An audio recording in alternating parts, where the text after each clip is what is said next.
Hello students, আমি Nitish sir জ্ঞানজ্যোতি coaching সেন্টারের পক্ষ থেকে তোমাদের প্রত্যেককে জানাই আরো একবার স্বাগত। তো স্টুডেন্টস, আজকে আমি তোমাদের সঙ্গে আলোচনা করব এনইপি 4 ইয়ার আন্ডার গ্র্যাজুয়েট প্রোগ্রামের অধীনস্থ যে সমস্ত ছাত্রছাত্রীরা যারা নর্থ বেঙ্গল ইউনিভার্সিটি আন্ডার বিভিন্ন কলেজগুলোতে পড়াশোনা করছো, মেজর অথবা মাল্টিডিসিপ্লিনারি কোর্স নিয়ে যে কোনো সাবজেক্টে, কিন্তু তোমরা মাইনর বা ডিএসসি হিসেবে রেখেছো হিস্ট্রি।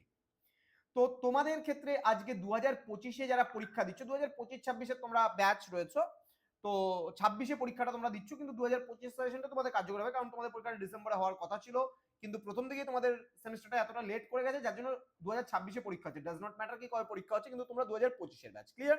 তো তোমরা কোন কোন বিষয়গুলো পড়বে এই নিয়ে বিস্তারিত আলোচনা করার পূর্বে আজকের ক্লাসটি হবে পার্ট 3। পার্ট 3 তে আমরা আলোচনা করব 12 মার্কসের জন্য একদম 100% কমন সাজেশনস গুলো। আমি আবারও বলছি, এখানে সর্বমোট আমরা 15টা কোশ্চেন সিলেকশন করেছি, তার মধ্যে আমি 3টা কোশ্চেন কেটে সর্বমোট 12টা প্রশ্ন দেবো, তার মধ্যে থেকে 4টা আসবে, লিখতে হবে দুটো একদম 100% কমন তোমরা পাবা। আবারও বলছি, যদি ভালো রেজাল্ট করতে চাও, মানুষের ফুংফাং কথায় কান না দিয়ে আমরা যে 12টা প্রশ্ন দিচ্ছি ধ্যান দিয়ে পড়ে যাও, এর মধ্যে থেকেই কমন পাবে। মানুষে অনেকে অনেক রকম কথা বলে, কিন্তু যাচাই করে নাও যে আমরা কতটা পুরনো, কত বছর আগে থেকে কাজ করছি, নর্থ বেঙ্গল ইউনিভার্সিটি আন্ডারে আমাদের কি যোগ্যতা রয়েছে, সমস্ত কিছু দেখে নিয়ে তারপরে আমাদের সাজেশনগুলো বিশ্বাস করো।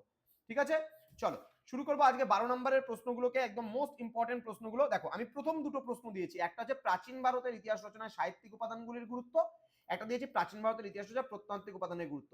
এই দুটো প্রশ্নের মধ্যে একটা প্রশ্ন তোমার 100% কমন আসবেই আসবে, একদম গ্যারেন্টি আছে। ক্লিয়ার? আসবেই কমন। চলো, এই দুটো প্রশ্ন যেমন বললাম, দুটোর মধ্যে একটা আসবে, আরও আমি বলে দেবো, কিন্তু ভিডিওটি শুরু করার আগে, পরবর্তী প্রশ্নগুলো আলোচনা করার আগে একটা প্রশ্ন তো বলে দিলাম 100% কমন পাবে। তো পরবর্তী প্রশ্নগুলো আলোচনা করার আগে বলবো, যারা এখনো চ্যানেলটিকে সাবস্ক্রাইব করনি, সাবস্ক্রাইব করো, বন্ধুদের সঙ্গে ভিডিওটি শেয়ার করো, যেন প্রত্যেকের কাছে আজকের এই ক্লাসটি পৌঁছে যেতে পারে। ঠিক আছে, চলো নেক্সট কি রয়েছে আমরা একটু দেখে নেই। নব্য প্রস্তর যুগের বৈশিষ্ট্যগুলো, very very important questions. Next বলছি, দ্বিতীয় প্রশ্ন হিসাবে যেটা থাকবে সেটা হচ্ছে নব্য প্রস্তর যুগের বৈশিষ্ট্য। আমি দ্বিতীয়তে কোনটা কোনটা রাখতে চলেছি ধ্যান দিবা। দেন হচ্ছে আর্যদের আদি বাসস্থান সম্পর্কে, এটা আমি দ্বিতীয় নম্বর প্রশ্ন হিসেবে রাখছি। নেক্সট রাখছি আমি প্রাচীন প্রস্তর যুগ ও মধ্য প্রস্তর যুগের বৈশিষ্ট্যগুলি আলোচনা, এটা রাখছি। তো এই তিনটে প্রশ্নকে আমি 2 নম্বর প্রশ্ন হিসেবে রাখছি, যেটা পরীক্ষায় আসতে পারে। তৃতীয় প্রশ্ন হিসেবে আমরা হরপ্পান সিভিলাইজেশন থেকে কিছু প্রশ্ন পড়বো, যেমন হরপ্পা সভ্যতার ধর্মীয় জীবন ও রীতিনীতি, হরপ্পা সভ্যতার পতনের কারণ, নগর পরিকল্পনা তো আমি 6এই দিয়েছি, সেখান থেকে ভালো করে পড়বা। এবং এই দুটো প্রশ্নের মধ্যে আশা করছি একটা প্রশ্ন তোমাদের আসতে পারে। এছাড়া তোমাদের রয়েছে ঋগ বৈদিক যুগে আর্যদের সামাজিক অবস্থা এবং পরবর্তী বৈদিক যুগে কি কি পরিবর্তন হয়েছিল, অথবা ঋগ বৈদিক যুগে আর্যদের অর্থনৈতিক অবস্থা এবং পরবর্তী বৈদিক যুগে কি কি পরিবর্তন হয়েছিল, এই প্রশ্নটাও কিন্তু তোমাদের আসার সম্ভাবনা রয়েছে। খুব ভালো করেই পড়বে। আচ্ছা, এখান থেকে বাদ দিলে 12 নম্বর কোশ্চেনটা বাদ দিতে পারো। আচ্ছা, জৈন ধর্ম এবং হচ্ছে তোমার হচ্ছে ভারতের বৌদ্ধ ধর্ম এবং জৈন ধর্ম উত্থানের সামাজিক ও অর্থনৈতিক পটভূমি, এটার অথবাই কিন্তু প্রশ্নটা আসতেছে প্রাচীন ভারতের জৈন ধর্ম এবং বৌদ্ধ ধর্মের উত্থান এবং বিস্তারের কারণগুলি আলোচনা করো। এই দুটো প্রশ্ন কিন্তু সেম প্রশ্ন, অথবা দিয়ে এই প্রশ্নটা আসতে পারে। তাহলে প্রশ্ন দেখো দুটো কমে গেল 15টার মধ্যে, তাহলে হলো 13টা প্রশ্ন। আমি আরো যে প্রশ্নগুলো বলছি তোমাদের, বিজেতা ও শাসক হিসাবে গৌতমীপুত্র শাক্যনির কৃতিত্ব ভালো করে পড়বা, ভীষণ ভালো করে পড়তে হবে।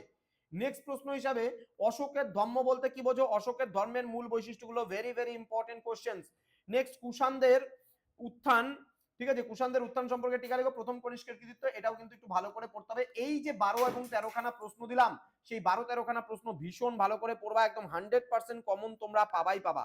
তো স্টুডেন্টস, যারা এখনো পর্যন্ত আমাদের চ্যানেলটিকে সাবস্ক্রাইব করনি, তারা অবশ্যই চ্যানেলটিকে সাবস্ক্রাইব করে পাশে থাকা বেল আইকন অল প্রেস করে দাও।